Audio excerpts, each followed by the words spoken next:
Thank you very much for coming to this great Asian Leadership Conference today. I'm really privileged and honored to have you, Your Excellencies. First, I'd like to ask Your Excellency, Mr. Kim Chang-jun, to introduce the guests from the United States. Well, Brian Baird is Democrat, but I have no objection. I'm a Republican. John Faso, I've known him quite some time. But when they come to the delegate during last trip, we didn't care whether Democrats or Republican. I'm sure that a lot of Korean people show appreciation to what you have done. This Taliban Afghanistan situation is a very touchy issue. I heard that Afghanistan situation is so different than Korea. They didn't do anything. The government is so corrupted. I agree with Mr. President stating that we're not going to fight for them. They should fight themselves, and then we can help them. In Korea, it was different. 36,000 U.S. soldiers killed, but 250,000 Korean soldiers killed. 1 million civilians, Korean civilians got killed also by volunteering here or there. So we Koreans did best, and then USA helped us, and they'll never forget that. As far as Korea is exist, never ever forget this. But Afghanistan is a little different situation, the way I understand. They took off, ran away with all the monies and everything, and then end up loaded up in airport, and then they shipped to Korea. I don't know how many come into Korea and USA, other countries. It's different. And so, what's that mean to Korea? Well, just lucky that we are not in this position. Can remind me Korean War. That was the most miserable war I never seen in my life. I was only 12. We walked to the south every day. Nighttime we walk, daytime we're hiding, and then just worrying about where the meals come from. I've been through this myself, see, miserable. So I feel bad about the Afghan situation. I'm glad that Korean government is helping them, and the Korean airlines out there ship them to Korea, and USA help, of course. Glad that it's getting situations getting a little better. Thank you. Thank you very much. Thank you, Your Excellency. We have from the United States two great, excellent the members of the former House of Representatives from Republican Party, Mr. John Passo, and we have the from the Democratic Party, Mr. Brian Beard. Thank you very much for coming to our conference. And also, I'd like to introduce the former Korean ambassador to the United Nations, Your Excellency, Mr.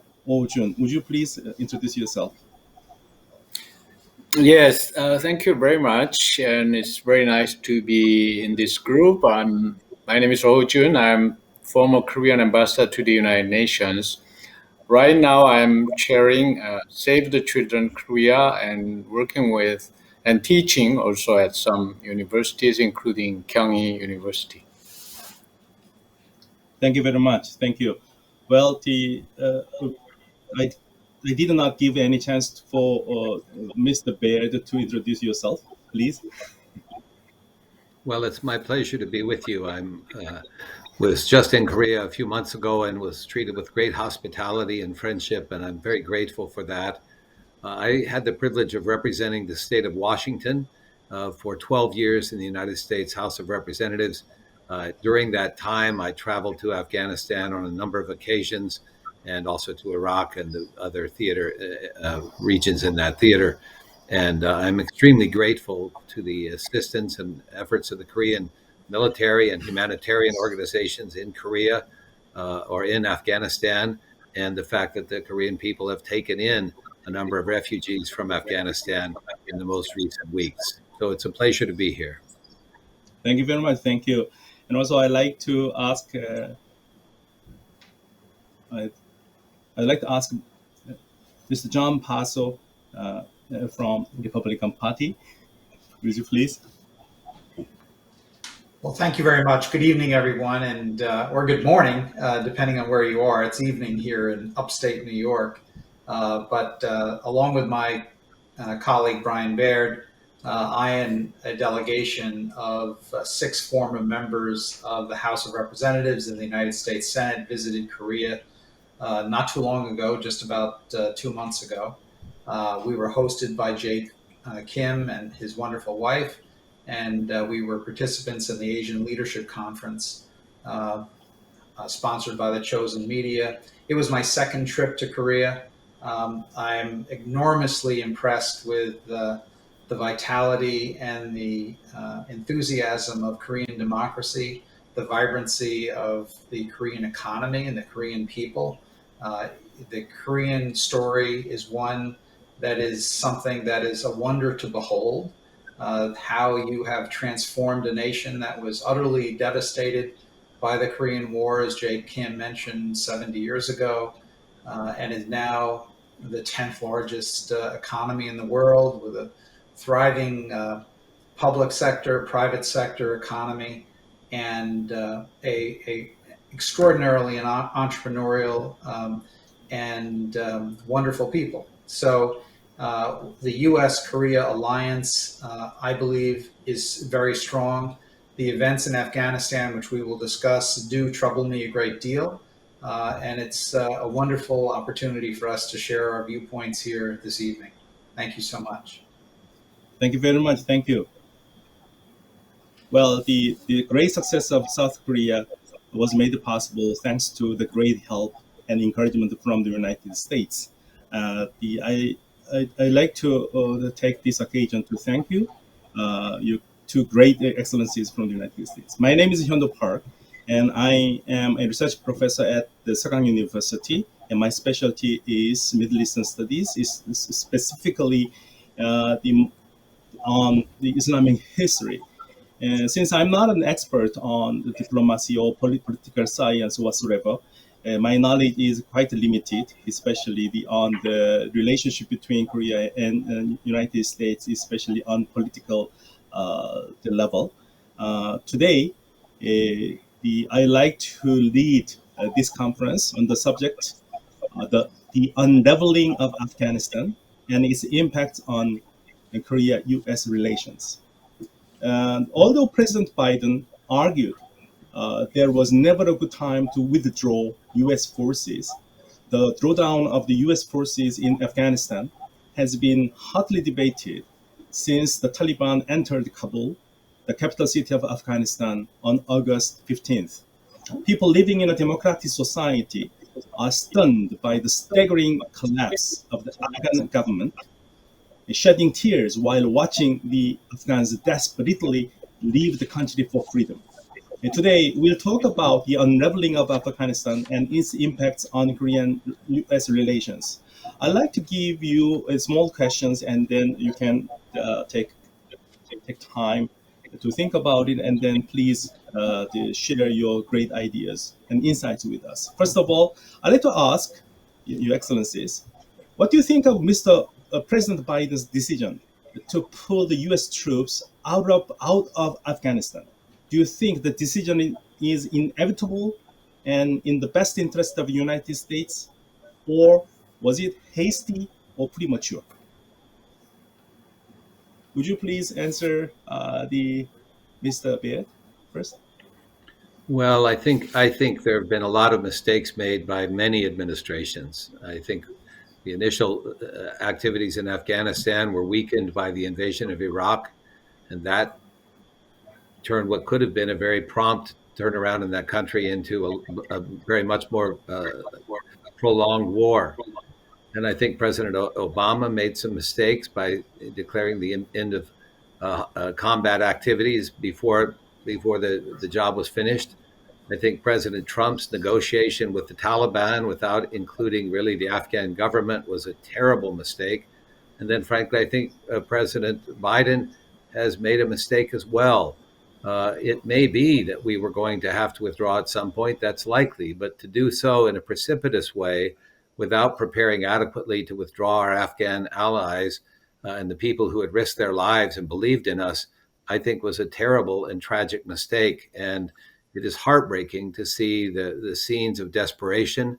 And, having visited Afghanistan on several occasions, as I mentioned, we visited young girls at a girls' school. We visited translators who are helping our soldiers. And to think of what their fates may be now is truly, truly devastating and profoundly disappointing. Thank you very much. What do you think about it, Mr. Faso, Your Excellency? Well, Professor, I have to say that I agree with Brian Baird's analysis almost 100%. I think that the agreement that President Trump reached with the Taliban in in February of 2020 suffered from one gigantic problem in that it did not also include the Afghan government. And that undermined their credibility. And it said to the Taliban that they could just wait out the United States and then they would be able to overcome their adversaries in the Afghan government. I think it sends a terrible message as to United States resolve around the world. And I think the response of our allies, particularly the United Kingdom, France, Germany, and others around the world, has been one of shock and horror at the way in which this withdrawal was carried out. Candidly, President Trump, I think, President Biden has made a serious mistake.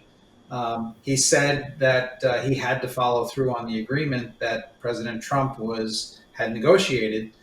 Of course, the Trump administration officials say that this would not have happened under their watch because they say the Taliban did not adhere to all of the promises that they made in that agreement.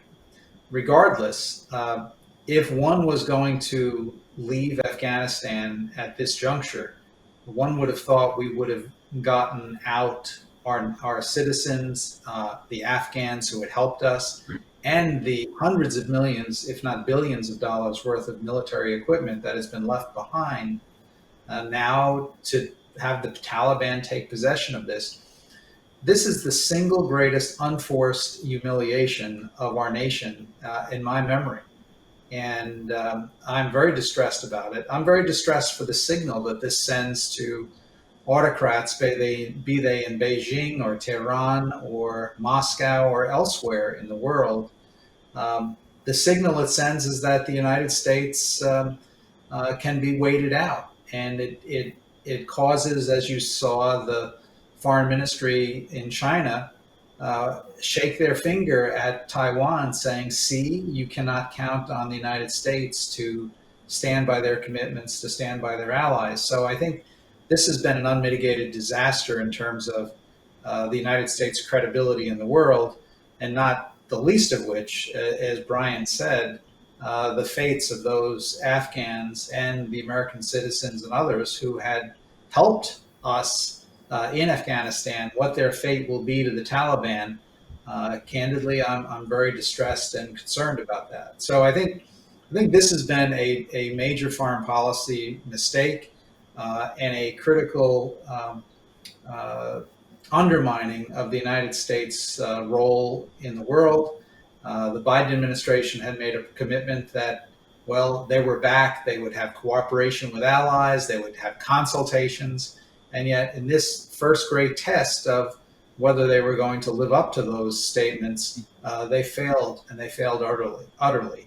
So this is something that I think we need, as Americans, we need to also recognize that the American people have about a 10-second attention span on matters that are going on beyond our shores. And we need to, those of us who are committed to our international relations on the Democrat and Republican side, we need to stand up and remind the American people as to the important national security interests that we have around the world with our allies, and we cannot allow this mistake to be repeated. Thank you very much. Perhaps from Korean point of view, maybe Mr. or Your Excellency have maybe perhaps different ideas, or do you agree with those the ideas actually the Mr. Faso and Mr. Baird? Well, my views are not too different from those of the two former congressmen who just spoke. I think there is a certain aspect of the U.S. withdrawal this time, um, which can be considered inevitable. I agree with President Biden when he said that when he raised this question, like, you know, Afghanistan has never been a united country in its entire history. Does it make sense for the United States to stay in Afghanistan indefinitely to help establish a democratic government there? Yeah, that makes sense. But how to withdraw from there after having engaged for the last 20 years, in my opinion, makes a lot of difference.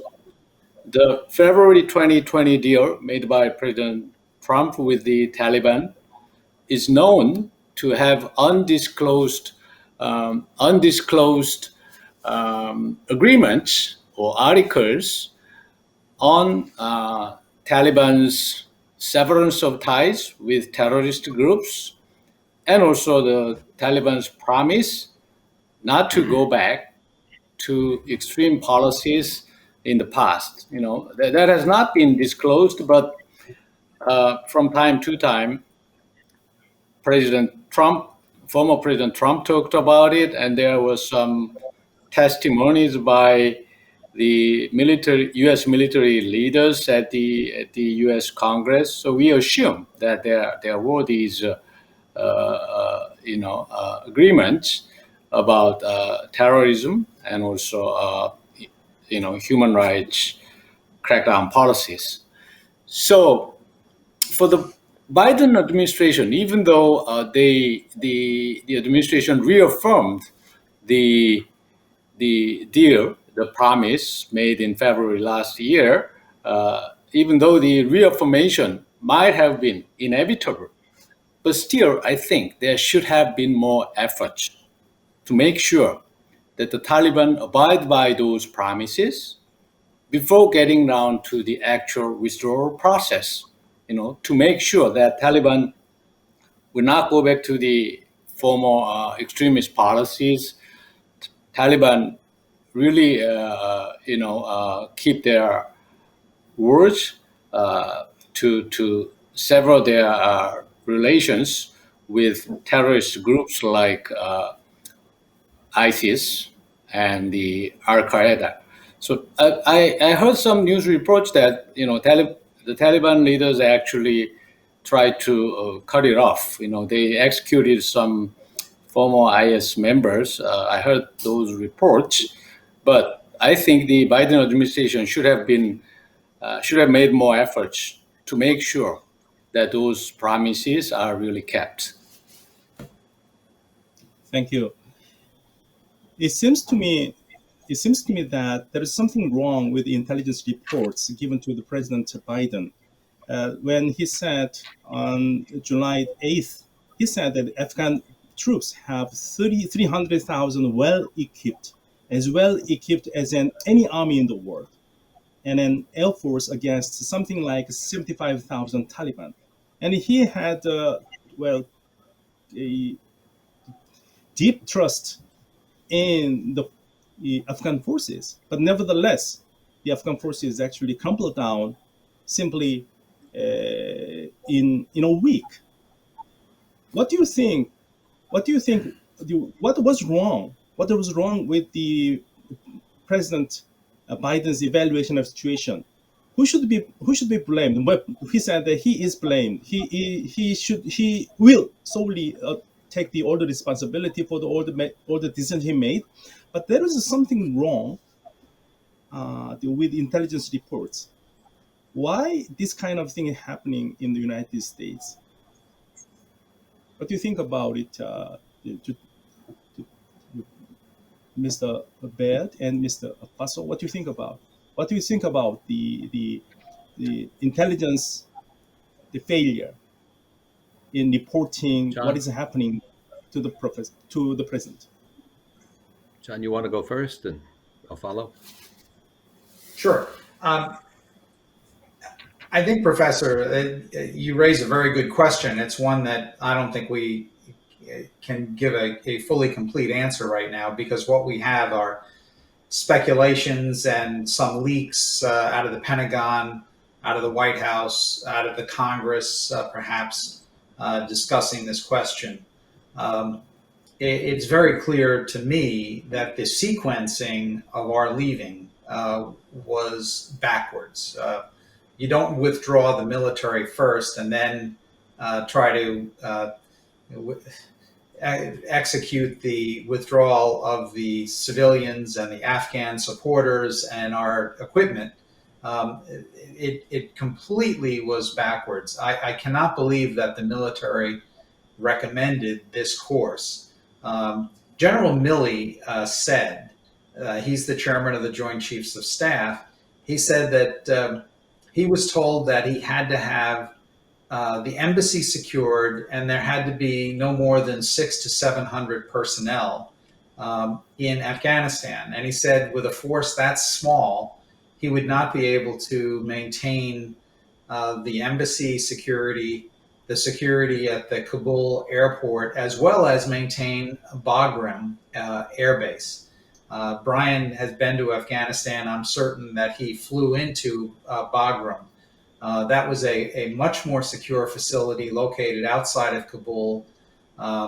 It would have allowed us to have much more force security for our people, etc., and for our soldiers and Marines who were there. So the sequencing, I think, was wrong. I think Congress is going to investigate this. I think that you're going to have a lot of finger pointing. And I think actually we would all be better served if people would just step back a little bit, allow a full and complete evaluation of this, both the intelligence that was received, the military estimates that were given to the administration. I do think, very candidly, that some people should resign for this failure. Obviously, the president ultimately makes these decisions. He's the commander-in-chief. But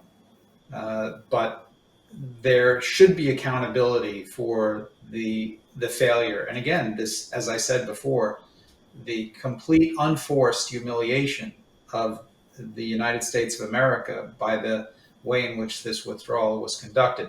I believe that we should have kept a footprint in Afghanistan, that it was in our national security interest to do so. But I admit that that is a debatable point, and whether it was feasible for us over the longer term than this 20-year period. But I would point out that we have been in places like Japan and Korea and Germany for many decades, and that presence does help provide stability and security in those portions of the world. Afghanistan was not a perfect democracy, to be sure, by any stretch of the imagination. Nor was Korea for the first couple of decades after the Korean War. But the South Korean people and their democracy has grown quite vibrant and quite strong over the last couple of decades. And so it says to me that the failure of the Afghans, who have never had a centralized government, to have a full-fledged democracy in and of itself shouldn't have been the determining factor as to whether we stayed there or not. The way to evaluate this was it in our national security interest to confront terrorism, to have an important diplomatic and military outpost in a very critical area of the world? I felt that it was, but again, as I mentioned, this is a debatable point, and people have a good point of view on the other side of that position. So I'll turn it over to Brian now, because I'm sure he has a perspective on this question as well. No, John, I agree very much with what you're saying. And during one of my visits to Iraq, I spoke to, and this was Iraq, not Afghanistan, but I think the same applies. I spoke to an Iraqi who said there was a point at which President Bush made the comment that we're fighting the terrorists in Iraq so that we don't have to fight them in our own country in some fashion. And the particular Iraqi I spoke to said, look, when we heard that, we realized that you're not really here for us. We thought you were here to help bring freedom and to depose a dictator and help us establish a society under a new order. But we realized, no, you're just fighting a war far away, so you don't have to fight it at home, and we're stuck in the middle. And he said, at that point, my attitude and many of my friends' attitudes changed. And I fear that over more than a decade, 2 decades now, we've sent somewhat the same signal to Afghanistan. And indeed, you hear that from some of our leaders. The tragedy is that our soldiers on the ground and our relief workers on the ground, helping the Afghan civilians and helping the Afghan army, really believed that we were fighting for freedom, freedom for women's rights, freedom of expression, freedom of movement. And I think the Afghans who sided with us did. But when they saw us negotiating with the Taliban, knowing the history of the Taliban, it seemed incredibly naive, to say the least. I mean, these were people who used to stone women to death in soccer stadiums and hang people and terrible, terrible atrocities. And when they saw us negotiating with them, I think the Taliban soldiers and civilians were left with a terrible choice. They must have said to themselves, look, pretty soon the Americans are going to pull out. We can see that coming. So when President Biden or others criticize the Afghans and say they wouldn't fight, I think the Afghan soldiers and civilians must have said, look, if the Americans are going to pull out anyway, when the Afghan people heard our leadership saying we were going to pull out, I think they lost confidence in us. And to accuse them and say, look, you wouldn't fight, I think they're saying, well, you weren't going to stand with us anymore. And if you pull out and we're fighting these bloodthirsty people of the Taliban, we're going to be in terrible trouble. So by signaling a lack of commitment to them, I think we set things up for the withdrawal, for the collapse. And that goes way back. That was not just Biden. That included Trump for sure. And it also included Obama. And to some extent by Bush, by implying that we're just fighting the terrorists there and we're not really trying to help build Afghanistan into a democratic state where people's human rights are respected. So I think there's plenty of blame to go around, but I think it's unseemly and unkind to just say, well, the Afghan people didn't want to fight. Many of them fought with extraordinary distinction. And then the last thing that I'll say is, Ambassador, your observation that this could have been handled in John's as well, absolutely right. But this too goes way back. I've been working with American soldiers who fought in Afghanistan who've been trying for more than a decade to try to get their translators and assistants out safely. And we had promised them that. We had promised them that if you side with us, we will take care of you and your families. And the State Department was tremendously slow. And President Trump basically closed the door on the Afghans who had helped us. Effectively, relatively few new visas were processed, even as people were facing death threats. The last thing I'll say is I hope and I believe that there are big differences in the relationship between the U.S. and South Korea and what's happened in Afghanistan. And while I'm critical of our policy towards Afghanistan over the last couple of decades, I don't want to leave the impression that therefore we would cut and run or abandon our allies in Korea or countries. I believe that alliance is strong and reliable. Thank you very much. Thank you. Your Excellency, Well, Mr. O, do you have anything? I was going to talk. Well, if you look at the big picture, and this is also in line with what Mr. Baird just told us about his experience with Iraq. As is often the case with the big countries' intervention in small countries, I think this time also the United States underestimated the advantage the Taliban has over the sitting Afghan government when things looked like people versus the elite group supported by foreign forces. I think it is the same situation in a way as in the 1980s in the Afghanistan, when it looked like people supported Mujahideen, and by the way, Mujahideen was supported by United States, versus the communist elite governments.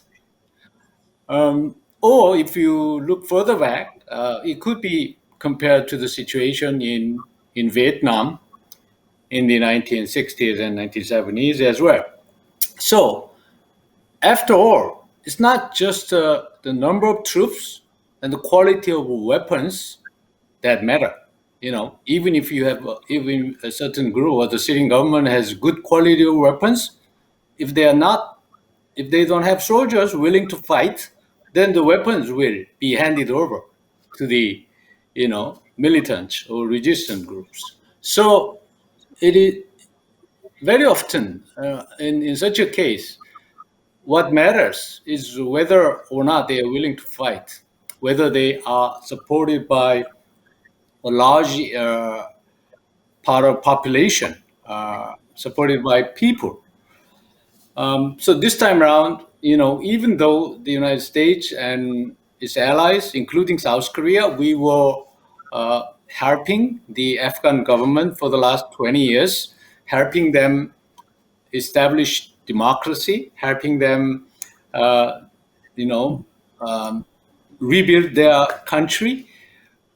It worked in a way, but it didn't work totally, because all of these looked like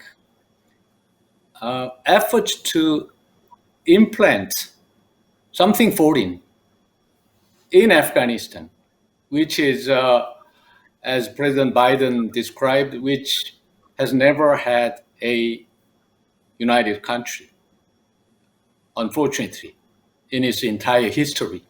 And this time around, for the first time in its history, we were trying to do that, which didn't work, which didn't receive support from ordinary people.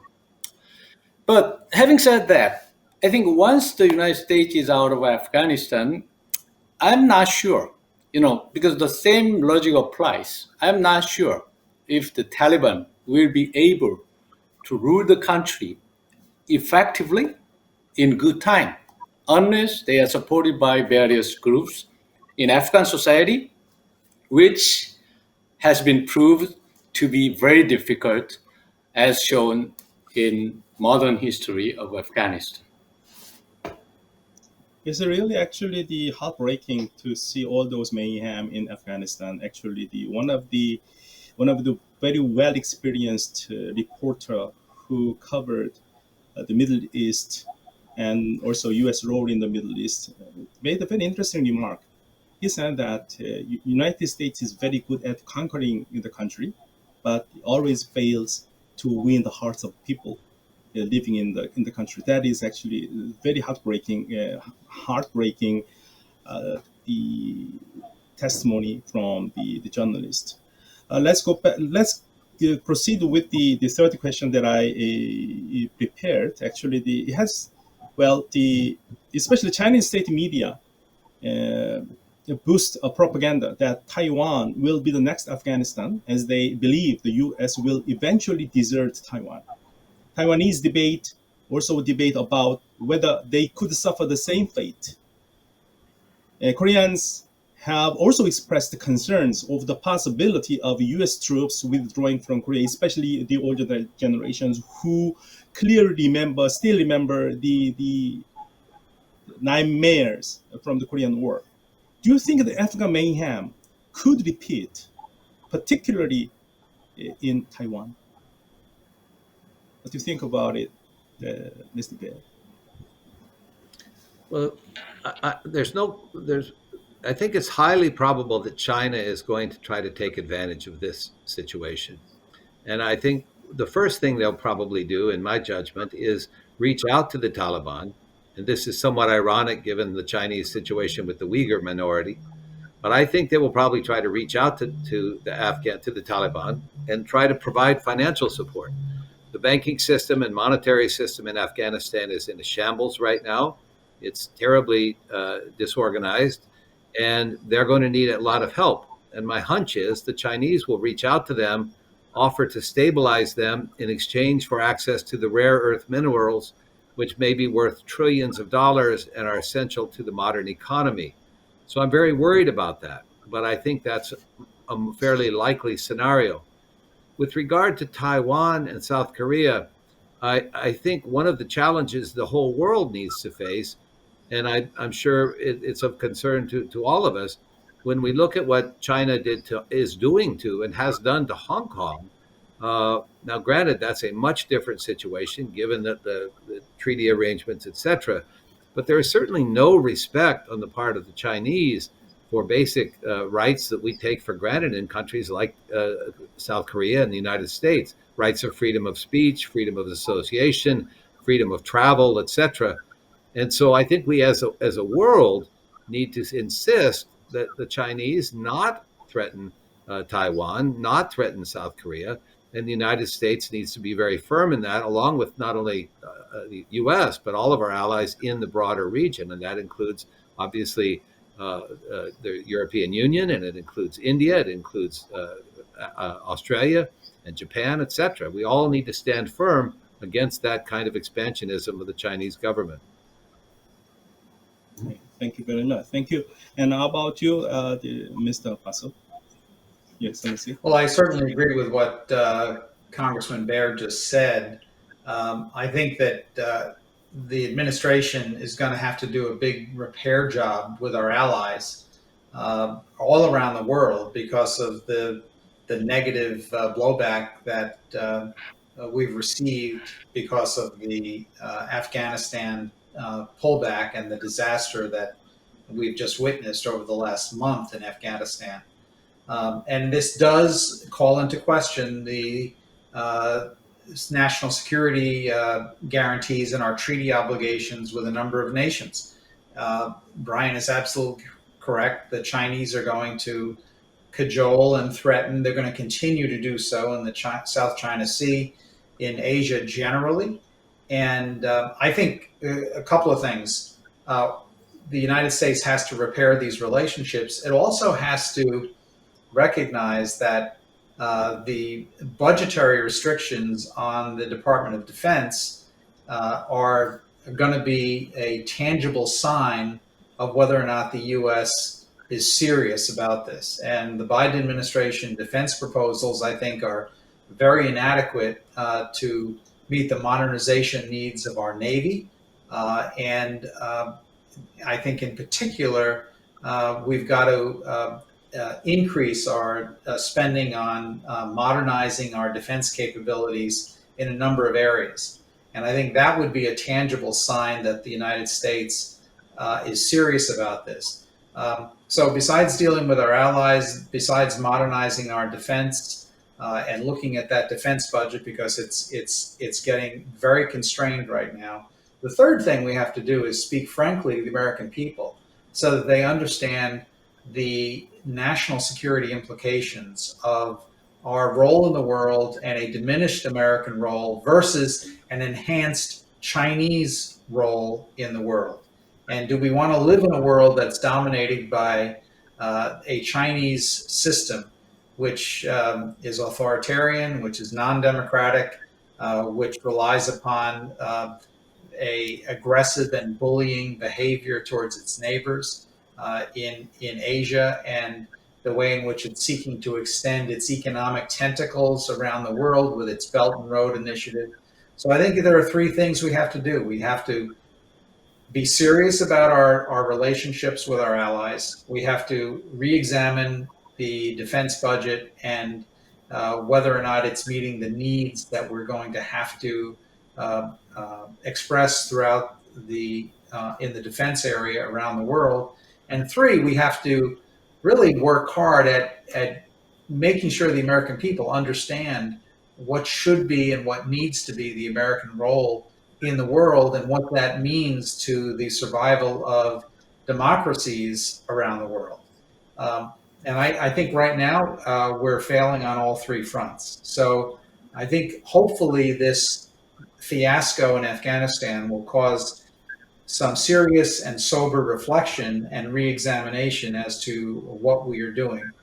We can't go it alone in the world. we need allies, and we need to enhance those relationships. But we also, as Teddy Roosevelt, President Roosevelt said over 100 years ago, we need to speak softly and carry a big stick, because there's nothing else the Chinese, who are our main competitors throughout the world, there's nothing else that they will respect.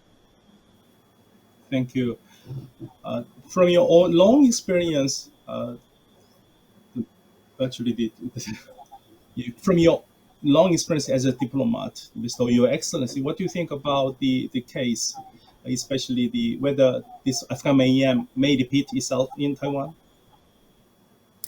No, I don't think so. I agree with the previous speakers that it's not fair to compare the situation of Afghanistan with that of Taiwan or Korea. For one thing, both countries, Taiwan and Korea, have much more stable and effective governance than Afghanistan does. I don't think the United States will change its position when it comes to supporting South Korea or Taiwan.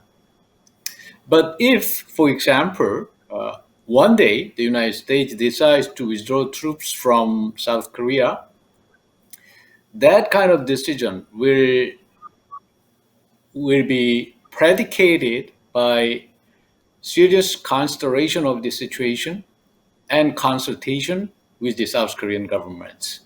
So, as long as there is a U.S. commitment for nuclear security to counterbalance the nuclear capability, I think South Korea's security and defense will not be compromised, even if one day the United States withdraw its troops from South Korean territory. And as for China, I think it's quite possible that China will try to support the Taliban government on the condition that, the Taliban will not meddle in Chinese issues like Uyghur in Xinjiang province.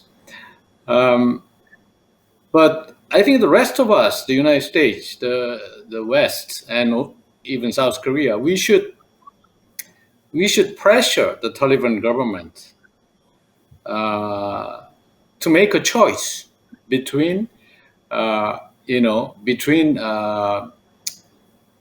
delivering their promises, not to go back to extreme policies, sever their ties with terrorist groups. If they keep their words, we will recognize them, and we will even provide assistance to new government. Or if they don't do that, then they will be stuck with the only country that is willing to help them, China.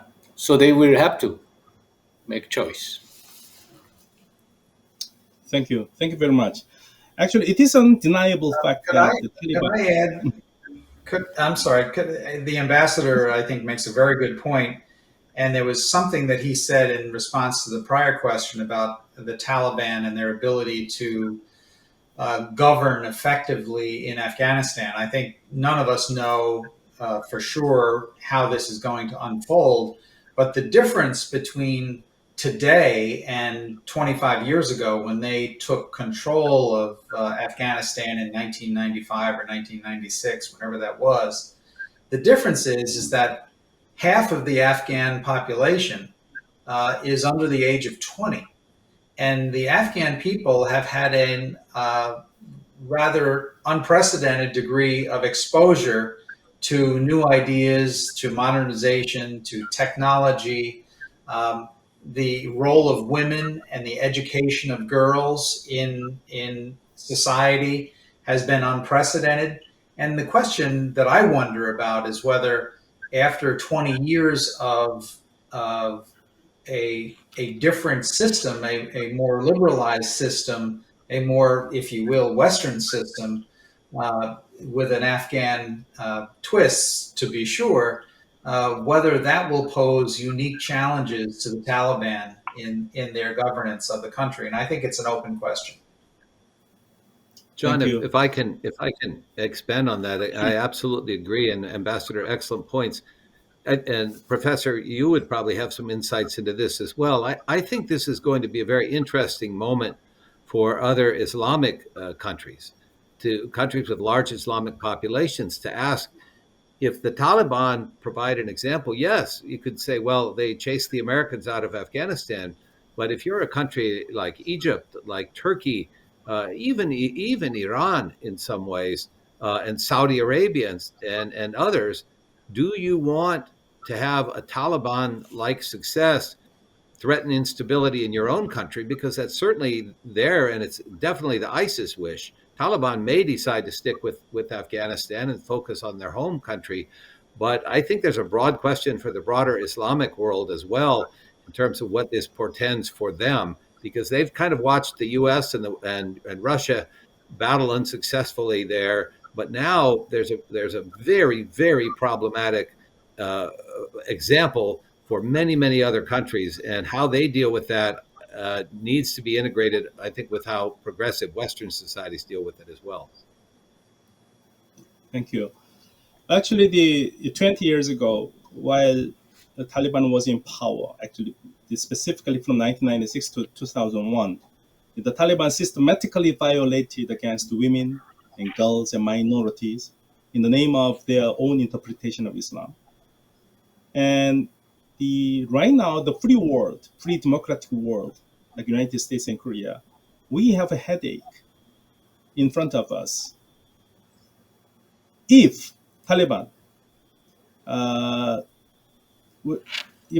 makes form a open and inclusive government, as they say, should we recognize the Taliban as a legitimate government or not? 20 years ago, only 3 countries recognized Taliban: Saudi Arabia, Pakistan, and United Arab Emirates. But right now, we have a headache. If they are changed, and personally, I don't think they will change. And they have just like their remarks are very cosmetic in order to gain any international support, especially financial and monetary support from the international community, in order to boost their own economy. But as a matter of fact, if they actually complete in formulating a new government, so-called inclusive government, then should we recognize the Taliban administration as a legitimate government in Afghanistan? Can I go first? Sure. I already answered the question. I think what kind of government there will be in Afghanistan from now on, we have to make it as a condition for recognition. So if there is a good enough government, if the Taliban really has changed it, and as pointed out by the 2 congressmen, if the 20 years of experience in Afghanistan, people got the taste of freedom and democracy. So if that makes difference, it is more difficult for Taliban to rule if they do not recognize that change that has taken place in Afghan society during the last 20 years. So if the Taliban really have to change this time and try to go for something like a more open and inclusive government as advocated by themselves right now. If that really happens, then we should make it as a condition for recognition. But if that doesn't happen, then I think we should be firm that we will not recognize the new Taliban government, and they will be left alone, maybe with the only support coming from China. So that might not be easy, even inside the Taliban, because the Taliban must have hardliners among themselves, and they might not be able to come along if new policies are too liberal for them. So probably there will be a long and difficult process ahead, even after the departure of the U.S. troops. What about you, Mr. Faso, Your Excellency?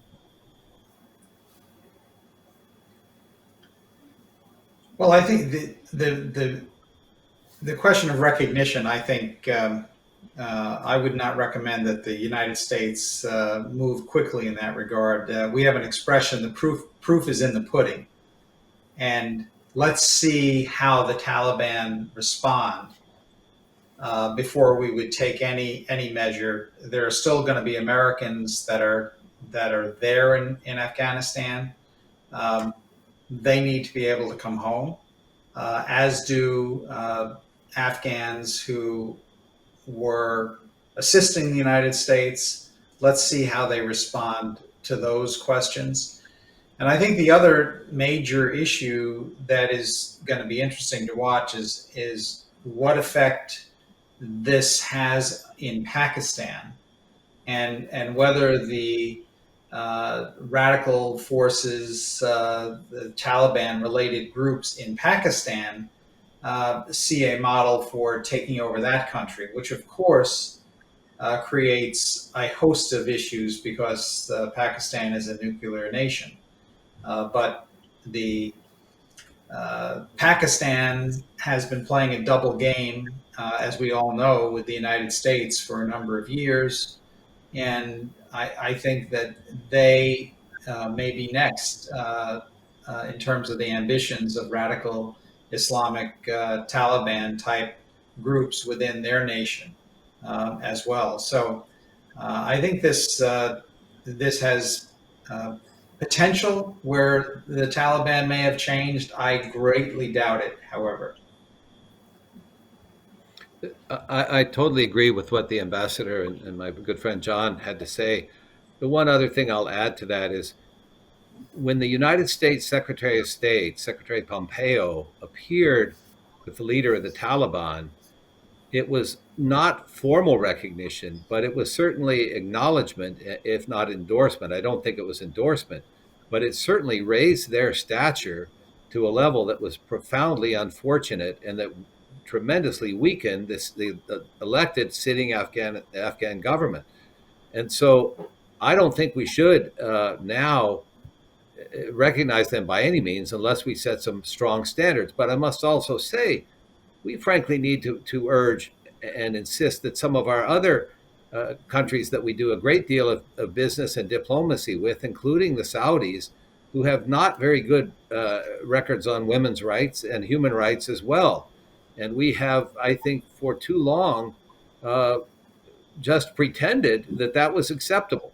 And it's not acceptable, in my judgment. It's nothing consistent with what I think the people of the Republic of Korea want for their families and for their future. And it's certainly not what we want for our future in the United States. So at some point, societies that respect democratic process, rule of law, women's rights, fundamental freedoms of speech are going to have to ally and put pressure on all those countries that don't do this, because sadly, right now, the momentum seems to be on the side of groups like the Taliban and totalitarian autocratic nations, and not on the side of progressive democracies, and that's dangerous to the world as I see it.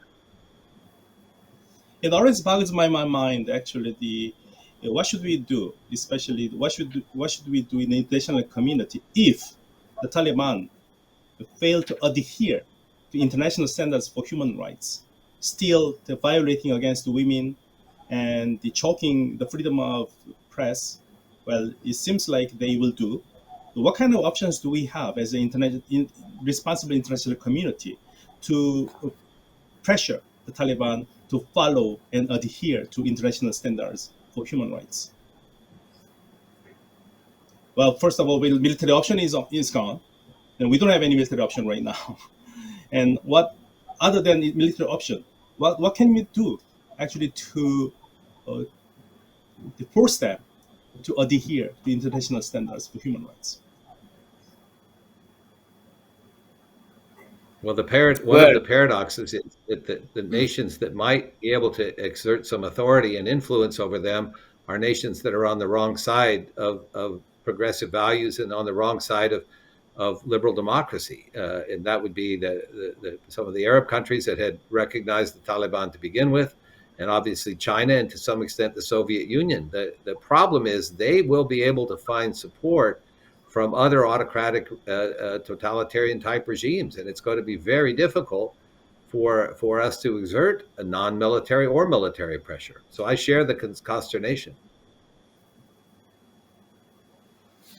Yeah. Well, there has been a humanitarian crisis in Afghanistan already going on for quite a while, and the situation is getting worse. So we can say that the new Afghan government will be faced with dire situation, not only for economic development but also humanitarian needs.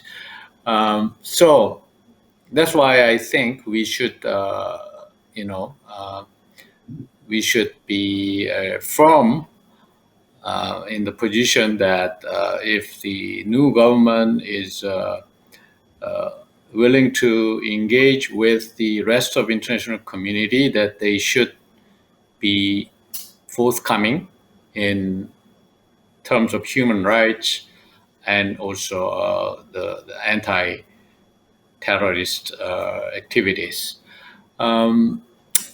But of course, we know that the new Afghan government will not be like Sweden, all of a sudden, when it comes to human rights.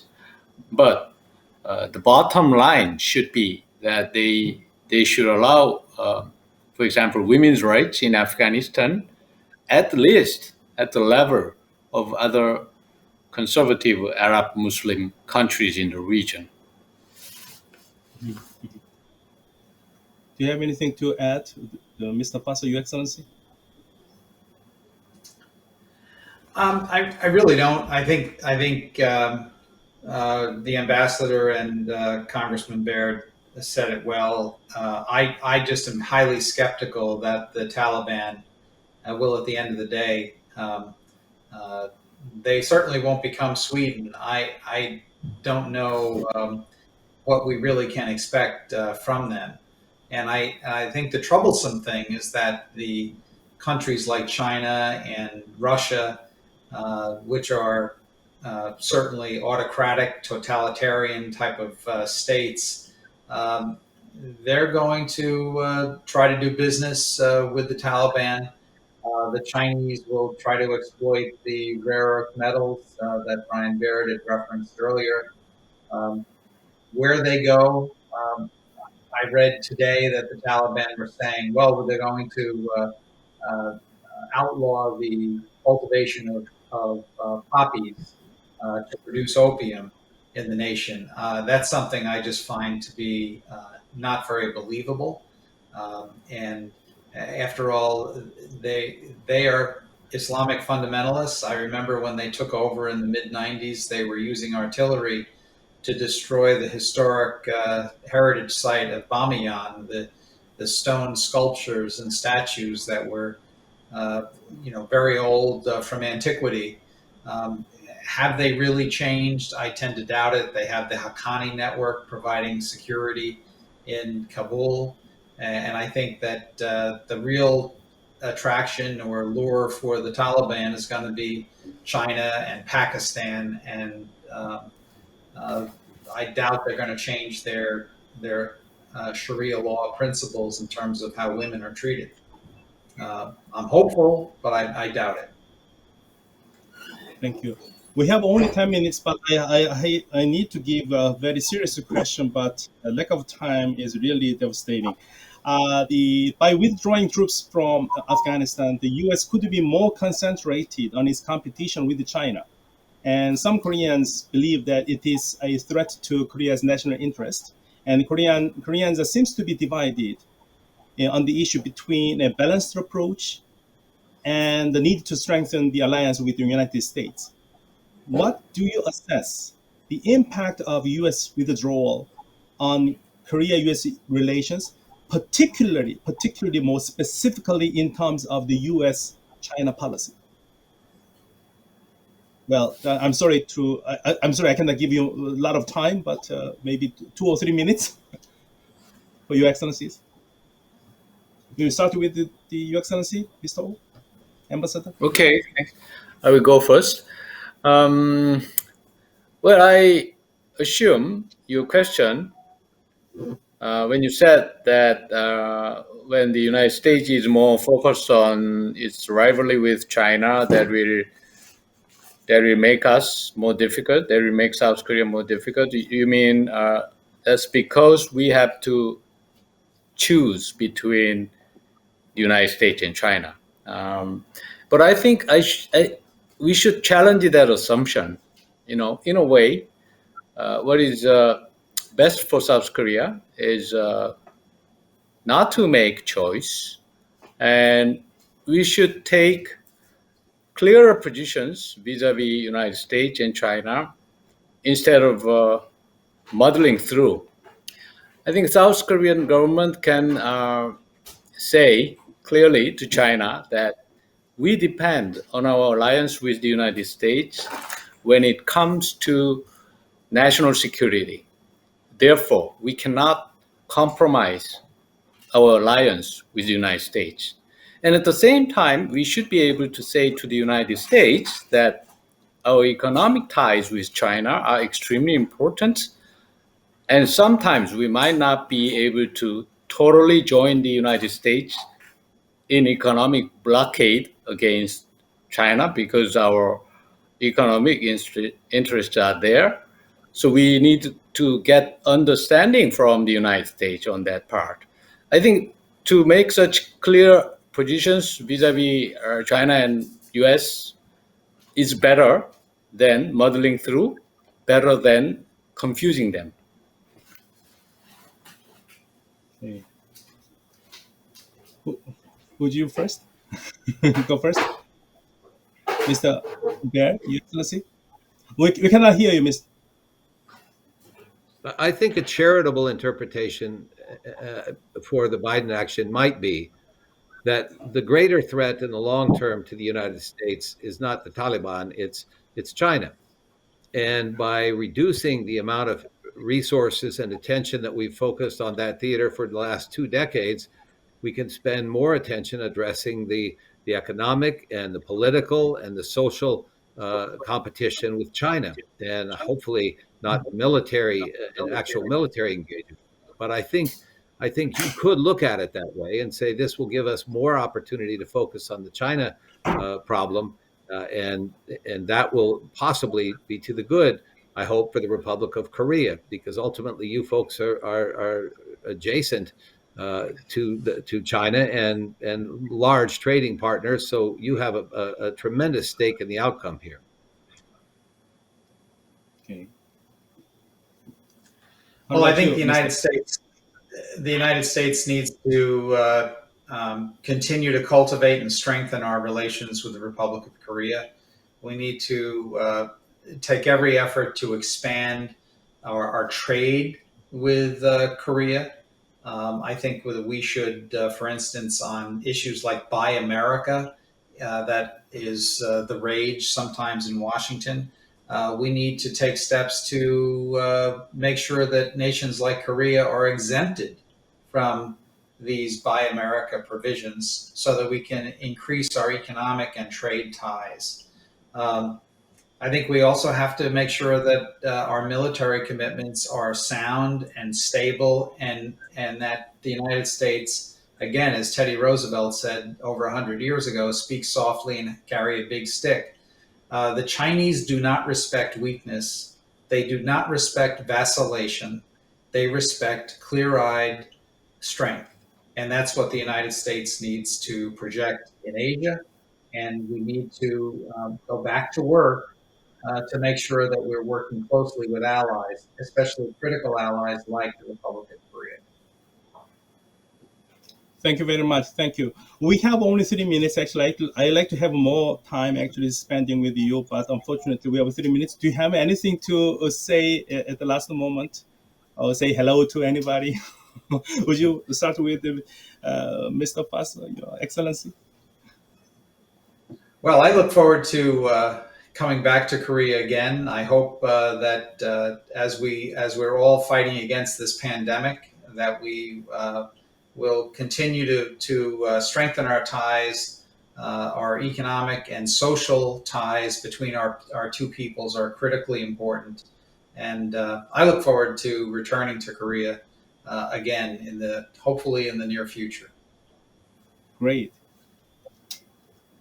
I would just How about like to you? reiterate my I'd just like to reiterate my gratitude for the Korean people for their support to our military efforts in Afghanistan. Those efforts did not succeed as we would have hoped, but the support of our allies in that effort, after we were attacked by terrorists who'd been harbored by the Taliban, that meant a lot to us. And the fact that the Republic of Korea has taken in Afghan refugees speaks well to the humanitarian and international commitment of the Korean people and our alliance. And I echo what John said. I hope to join you again sometime. And we have to continue to keep the Republic of Korea, United States alliance absolutely rock solid under every possible imaginable circumstance. How about you? I think when it comes to Afghanistan, it's time for South Korea to stand by, the United States. After all, United States has not been alone in dealing with situation in Afghanistan. South Korea sent our troops twice, and also we participated in the PRT, Provincial Reconstruction Team, for several years. So South Korea also invested a lot in rebuilding Afghan society and rebuilding its economy. So if it all goes down, this time, it's a shame not only for the United States but also for South Korea. So we should stand by together. And this is not the end of the story. I think it's just the start of a new story. So we should be in consultation with the United States on a constant basis about what is the next course of action for both of us. Thank you very much. I think that the U.S. withdrawal from Afghanistan is in the best interest of United States for the protection of the freedom all over the world. But at the same time, I'm always think about the German the idiomatic expression, "and is good, alles good." If "and is good," then everything is good. That in that part, actually, I'm very sorry that the President Biden could not actually smoothly transition from the withdrawal phases. I thank you very much for spending your valuable 70 minutes out of your vacation, out of your leisure time with your family members. And I do hope with all Koreans in the Korean Peninsula for the safe return of the American servicemen in Afghanistan to the blessed land of United States. Thank you very much. Thank you. I hope I can see you again in the future. Thank you. Your Excellency, thank you. Thank you. Thank you, Thank Hamida. you. Yeah. Hope Thank to you. see you next time. Thank you. Thank you. Thank you very much. Thank Thank you. you. Thank you. Take care, everyone. Thank you.